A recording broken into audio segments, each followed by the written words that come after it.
நீங்கள் பார்த்து கொண்டிருப்பது நியூஸ் 21 செய்திகள். தமிழ்நாடு செய்திகளை உடனுக்குடன் தெரிந்து கொள்ள நியூஸ் 21 செய்திகளை பாருங்கள். வத்தலகுண்டு கணவாய்ப்பட்டி ஊராட்சியில் நடைபெற்ற உங்களுடன் ஸ்டாலின் முகாம்.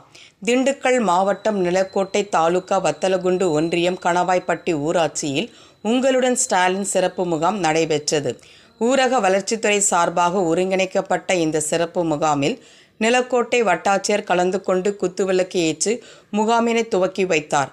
கணவாய்ப்பட்டி ஊராட்சி பொதுமக்கள் ஏராளமானோர் ஆர்வத்துடன் கலந்து கொண்டு ஆதார் கார்டு, ரேஷன் கார்டு, ஜாதி சான்று, இருப்பிட சான்று, வேலை வாய்ப்பு, தொழில் கடன் சம்பந்தமாக மனுக்களை அளித்தும் ஆலோசனையும் பெற்றனர். மேலும் இம்முகாமில் வருவாய்த்துறை, ஊரக வளர்ச்சித்துறை, ஆதி திராவிட நலத்துறை, மருத்துவத்துறை, காவல்துறை, வேளாண்மைத்துறை, சமூக நல பாதுகாப்புத்துறை அதிகாரிகளும் அலுவலர்களும் கலந்து கொண்டு பொதுமக்களிடம் மனுக்களை பெற்று மனுக்கள் மீது 45 நாட்களுக்குள் தீர்வு காணப்படும் என உறுதியளித்தனர். நியூஸ் 21 செய்திகளுக்காக ரமேஷ்.